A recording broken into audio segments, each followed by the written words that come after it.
Hello everyone. स्वागत है आप सबका learning with Gautam YouTube channel में। तो आज के इस वीडियो में हम करने वाले हैं क्लास 12th होम साइंस के यानी कि गृह विज्ञान के most important subjective question answer को, जिसमें कि हम करेंगे होम साइंस के मोस्ट इंपॉर्टेंट लघु उत्तरीय प्रश्न उत्तर को, जो कि आपके आने वाले एग्जाम के लिए काफ़ी ज़्यादा इंपॉर्टेंट प्रश्न रहने वाला है। क्योंकि आज के इस वीडियो में मैंने जितने भी प्रश्न लिए होम साइंस के, सभी प्रश्न आपके एग्जाम के लिए इंपॉर्टेंट और सिलेक्टेड प्रश्न हैं। तो आप लोग वीडियो को अच्छे से ध्यानपूर्वक और लास्ट तक जरूर देखिएगा। तो चलिए शुरू कर लेते हैं फर्स्ट क्वेश्चन से। और पहला क्वेश्चन है हमारा, पानी के प्राकृतिक स्रोत क्या क्या है। यानी कि पानी जो हमें मिलता है इसके प्राकृतिक स्रोत क्या क्या है, किस रूप में हमें ये मिलता है। तो पानी के जो प्राकृतिक स्रोत है इसके अंतर्गत नदियाँ, झील, तालाब, समुद्र, भूमिगत जल, वर्षा जल, झरने, नहर, ये सब शामिल है। यानी कि प्राकृतिक रूप से हमें पानी कैसे मिलता है। वैसे तो पानी आप कहिएगा तो हमें प्राकृतिक रूप से ही मिलता है, लेकिन हमें जो पानी के टंकी से पानी मिलता है तो पहले से स्टोर कर लिया जाता है, उसके बाद हमें नल खोलते हैं और मिल जाता है। वो तो प्राकृतिक रूप नहीं हुआ। लेकिन पानी जो हमें एक्चुअल प्राकृतिक रूप से मिलता है वो किस किस रूप में मिलता है। तो नदिया से मिलता है, जल से मिलता है, तालाब से मिलता है, समुद्र से मिलता है, भूमिगत जल से मिलता है यानी कि जो चापाकल होता है, वर्षा के जल से मिलता है, झरना से मिलता है, नहर से मिलता है। तो ये सब जो है ये पानी के प्राकृतिक स्रोत हैं।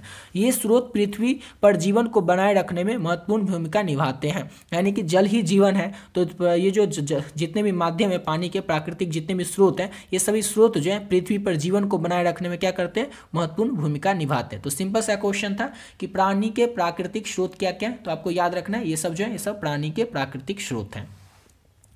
अगला क्वेश्चन है वस्त्रों की गुणवत्ता। अब वस्त्रों की गुणवत्ता क्या होती है। तो वस्त्रों की गुणवत्ता का मूल्यांकन करने के लिए कई मानक है, जिसके कि कुछ प्रमुख उदाहरण है। यानी कि कोई वस्त्र जो है वो कितनी गुण वाला है, कि उसमें क्या क्या उसके खूबियां हैं, क्या क्या उसका गुण है, इसकी जांच करने के लिए क्या क्या कर सकते हैं हम। तो फैब्रिक की सामग्री, वो जो वस्त्र है, कपड़ा है, उसकी फैब्रिक किस तरह की है, उसका कपड़ा किस तरह का, ये जाँच करेंगे। डिजाइन किस तरह का है, उसके गुण देखने के लिए, वस्त्र अच्छा है कि नहीं वो देखने के लिए उसके डिजाइन और पैटर्न को देखेंगे। उसका रंग कैसा है और उस पर उसकी छपाई कैसी हुई है इसको देखेंगे। स्टिचिंग उसकी कैसी है और उस पर उसकी फिनिशिंग कैसी है इसको देखेंगे। तो वस्त्रों की गुणवत्ता देखने के लिए उसके कुछ प्रमुख कारक होते हैं। ये सारे कारक को ध्यान रखना है कि वस्त्रों की गुणवत्ता को जांच करने के लिए कौन कौन से कारक होते हैं। तो ये सारे कारक जो हैं, जैसे कि फैब्रिक की सामग्री, रंग की छपाई, पैटर्न और डिजाइन, स्टिचिंग और फिनिशिंग, तो ये सारे गुणवत्ता को यानी ये सभी कारक को देखेंगे, तभी हम वस्त्रों की गुणवत्ता देख सकते हैं। समझ गए। ये सारे कारक को जांच करेंगे उसके बाद। अब अगला क्वेश्चन करते हैं। और नेक्स्ट क्वेश्चन है प्रदूषण। प्रदूषण क्या होता है। तो प्रदूषण वातावरण में हानिकारक तत्वों का प्रवेश है, जिससे कि जल प्रदूषण, वायु प्रदूषण, ध्वनि और मिट्टी प्रदूषित होते हैं, जीव जंतु और मानव स्वास्थ्य को खतरा पहुंचाते हैं। समझ गए। तो सिंपल सा है कि प्रदूषण क्या होता है, और सबको पहले से पता ही होगा कि प्रदूषण जो होता है ये वातावरण में हानिकारक जो तत्व होते हैं उसी का ये प्रवेश होता है। हानिकारक तत्व मतलब क्या, जैसे कि जल पे क्या हो जाता है, बहुत सारे फैक्ट्री की जो गंदगी होती है वो सब डाल दिया जाता है, इससे क्या हो जाता है, जल प्रदूषण हो जाता है। वायु प्रदूषण पता ही है, फैक्ट्रियों से निकलने वाली गैस होती है, गाड़ियों से निकलने वाले धुआं होती है, जो पराली जला देते हैं उससे निकलने वाले धुआं होती है। तो ये सब क्या हो जाता है, इस सब से वायु प्रदूषण होता है। ध्वनि प्रदूषण क्या हो जाता है, तो जो हम बहुत ज़्यादा आवाज़ में कुछ भी बजाते हैं, साउंड या ज़्यादा ही नॉइज कोई पॉल्यूशन जैसे काम करते हैं, जैसे कि हॉर्न बार बार बजाना, डीजे पर जोर से गाना बजाना, तो इस सब से क्या होता है, ध्वनि प्रदूषण होता है। और मिट्टी प्रदूषण, मिट्टी पर क्या करते हैं, प्लास्टिक का ज़्यादा यूज करते हैं, पॉलीथीन का ज़्यादा यूज करते हैं, इस सब से क्या होता है, मिट्टी प्रदूषित हो जाती है।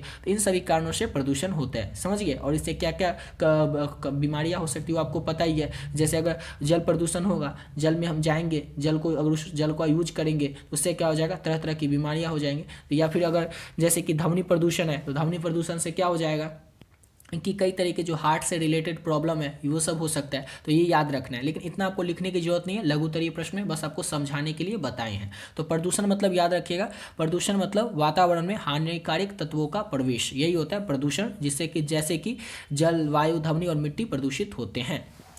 अगला है पीयूष ग्रंथि। अब ये पीयूष ग्रंथि क्या होता है। पीयूष ग्रंथि यानी कि प्यूटेटरी ग्रंथि मस्तिष्क के तल पर स्थित एक छोटी सी ग्रंथि होती है, जो हार्मोन को स्राव करती है और शरीर में वृद्धि और विकास को नियंत्रित करती है। ऑब्जेक्टिव क्वेश्चन में पूछा जा सकता है कि वृद्धि और विकास को नियंत्रित करने वाली कौन सी ग्रंथि है। तो याद रखिएगा पीयूष ग्रंथि जो है ये वृद्धि और विकास को नियंत्रित करती है। समझ गए। और ये मस्तिष्क के तल पर स्थित एक छोटी सी ग्रंथि होती है जो हार्मोन को स्रावित करती है। समझ गए। और इसका काम होता है वृद्धि और विकास को नियंत्रित करना। तो यही होता है पीयूष ग्रंथि। और अगला क्वेश्चन की ओर बढ़ने से पहले आपको बताना चाहेंगे कि अगर अभी तक आप लोग होम साइंस का जो इंपॉर्टेंट गेस्ट क्वेश्चन का पीडीएफ है ये नहीं लिए तो किस तरह से इसको ले सकते हैं। ऑलरेडी बहुत सारे बच्चे जो इस पीडीएफ को ले चुके हैं और अच्छे तरीके से अपने एग्जाम की तैयारी कर रहे हैं। तो जो भी बच्चे पहले से इसको ले चुके हैं वीडियो को थोड़ा स्किप करके थोड़ा आगे से देख लीजिएगा। और जो भी बच्चे अभी तक इस पीडीएफ को नहीं लिए उनको जल्दी से बता दें कि आप लोग किस तरह से इस पीडीएफ को ले सकते हैं। तो पहले तो आप ये समझ लीजिए कि इस पीडीएफ में आपको क्या क्या मिलेगा। इस पीडीएफ में आपको मिलेगा होम साइंस के important objective question, guest question और होम साइंस के हर एक चैप्टर का इंपॉर्टेंट सब्जेक्टिव क्वेश्चन, और साथ ही साथ मिलेगा आपके होम साइंस में जो भी क्वेश्चन पिछले 11 साल में पूछे गए सभी के सभी ऑब्जेक्टिव क्वेश्चन आप लोगों को आंसर के साथ एक ही पीडीएफ में मिल जाएगा। और इस पीडीएफ का जो प्राइस है वो केवल और केवल 20 रुपीज़ यानी कि 20 रुपये है। इतना कम इसीलिए रखें ताकि हर एक स्टूडेंट जो है इस पीडीएफ को ले सकेगा, अफोर्ड कर सकेगा।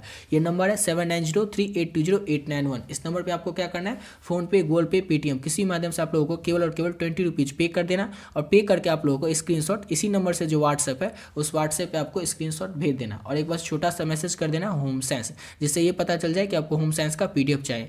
जैसे आप पे करके स्क्रीनशॉट भेजोगे, सब्जेक्ट का नाम बताओगे होम साइंस, आपको जो पीडीएफ है आपके व्हाट्सएप पे तुरंत मिल जाएगा। और इसमें जितने भी क्वेश्चन दिए हुए हैं चाहे वो ऑब्जेक्टिव हो या सब्जेक्टिव, सभी क्वेश्चन को अगर आप लोग अच्छे से कर लेते हैं तो आपके एग्जाम में जो भी प्रश्न आएंगे उसका 99% क्वेश्चन आप लोगों को इसी पीडीएफ से देखने को मिल जाएगा। क्योंकि आपके एग्जाम में कहीं से भी क्वेश्चन कुछ भी आएगा तो क्लास 12 होम साइंस के बुक से ही, बुक के किसी चैप्टर से। और इस पीडीएफ में हर एक चैप्टर का जितने भी इंपॉर्टेंट ऑब्जेक्टिव क्वेश्चन है और सब्जेक्टिव क्वेश्चन है, सब्जेक्टिव में भी जो भी इंपॉर्टेंट लघु उत्तरीय और दीर्घ उत्तरीय प्रश्न है, सारा का सारा इस पीडीएफ में ऐड कर दिया गया है। तो अगर इसको अच्छे से कर लेते हैं तो आपसे एग्जाम में एक भी प्रश्न छूटने वाला नहीं है होम साइंस का। तो जो भी बच्चे अभी तक इस पीडीएफ को नहीं लिए इसको जरूर ले लीजिएगा, और इसको लेकर के आप लोग बहुत ही कम समय में और बहुत ही बढ़िया तरीके से अपने एग्जाम की तैयारी कर सकते हैं। चलिए बात है अपने अगले क्वेश्चन पे।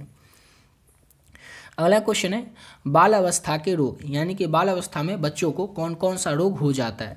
तो बाल अवस्था में होने वाले रोगों में शामिल है कुपोषण, डायरिया, टीकाकरण से संबंधी रोग, अस्थमा, एलर्जी और दांतों की समस्या। तो ये जो है ये बाल अवस्था यानी कि बच्चे के छोटे बच्चे जो होते हैं उनको ये सब रोग हो सकता है, ये सब बीमारियाँ हो सकता है। यह बीमारी का नाम अच्छे से याद रखिएगा कि बाल अवस्था में कौन कौन से रोग हो सकते हैं बच्चों को। तो कुपोषण, डायरिया, टीकाकरण से संबंधित रोग, अस्थमा, एलर्जी और दांतों की समस्या। अब अगला क्वेश्चन करते हैं और नेक्स्ट क्वेश्चन है डाकघर। अब डाकघर क्या होता है, तो डाकघर एक सरकारी सेवा केंद्र है जहां लोग पत्र, पैकेज और मनी ऑर्डर भेज और प्राप्त कर सकते हैं। यह संचार और वित्तीय सेवाओं का महत्वपूर्ण स्रोत है। तो डाकघर क्या है, तो पहले तो आपको एक लाइन में याद रखना है कि डाकघर एक सरकारी सेवा केंद्र है जहां पर लोग क्या करते हैं, तो कुछ पत्र होता है, कुछ पैकेज होता है या मनी ऑर्डर होता है, उसको क्या करते हैं, भेजते हैं डाकघर से या फिर प्राप्त करते हैं डाकघर से, कोई उनको भेजता है तो। और यह जो है ये संचार और वित्तीय सेवाओं का सबसे महत्वपूर्ण स्रोत है। याद रखिएगा ऑब्जेक्टिव में भी पूछा जा सकता है कि संचार और वित्तीय सेवाओं का सबसे महत्वपूर्ण स्रोत क्या है, तो डाकघर है। इसको अच्छे से याद रखिएगा। और सब्जेक्टिव में पूछा तो इस तरह से बस आपको थोड़ा सा याद रखना है कि सरकारी सेवा केंद्र है, कुछ भी पत्र, पैकेज, मनी ऑर्डर हमें भेजना होता है या रिसीव करना होता है तो हम कहाँ पर जाते हैं, डाकघर में जाते हैं। डाकघर जो है संचार और वित्तीय सेवाओं का सबसे महत्वपूर्ण स्रोत है। अब अगला क्वेश्चन है जल प्रदूषण। जल प्रदूषण क्या होता है, तो जल प्रदूषण जल स्रोतों में हानिकारक पदार्थों के मिलने से होता है और औद्योगिक रसायन, कचरा, मलमूत्र, कीटनाशक, तेल जिससे जल जीवन के लिए हानिकारक हो जाता है। सिंपल सा क्वेश्चन था कि जल प्रदूषण कैसे होता है, यानी कि जल जो प्रदूषित हो जाता है, पानी जो प्रदूषित हो जाता है, जैसे कभी आप लोग देख रहे होंगे कि यमुना जो है वो प्रदूषित हो चुकी है, तो प्रदूषित हुआ कैसे, ये जल प्रदूषण होता कैसे है। तो जल प्रदूषण कैसे होता है, औद्योगिक रसायन यानी कि फैक्ट्री से निकलने वाले जितने भी कचरा होता है, रसायन होता है, उसको क्या करते हैं लोग नदी में ही फेंक देते हैं, नदी में ही बहा देते हैं। इससे क्या होता है, जल प्रदूषण होता है। कोई भी कचरा होता है, मलमूत्र होता है, कीटनाशक कुछ होता है या फिर तेल कुछ होता है, ये सब क्या करते हैं, ये सब हम नदी में फेंक देते हैं या फिर जहाँ पर भी जल होता है, पानी का स्रोत होता है, वहाँ पर हम फेंक देते हैं। इससे क्या हो जाता है, इससे जल प्रदूषण होता है और ये हमारे जीवन के लिए बहुत ही ज़्यादा खतरनाक है, जल जीवन के लिए। और जलीय जीव यानी कि जो पानी में रहने वाले जितने भी जीव है उनके लिए भी काफ़ी ज़्यादा नुकसानदायक है। और जो लोग जैसे पानी में जाएंगे उनके लिए भी नुकसानदायक होगा। तो जो भी पानी में जाएंगे और जो भी पानी में रहते हैं उनके लिए काफ़ी ज़्यादा नुकसानदायक होता है जल प्रदूषण से। और जल प्रदूषण कैसे होता है, इन सभी तरीकों से, जैसे कि फैक्ट्री से निकलने वाले कचरा या फिर मलमूत्र, कीटनाशक, तेल, इन सभी तरीकों से जल प्रदूषण जो है ये होता है। अगला क्वेश्चन है हमारा बजट।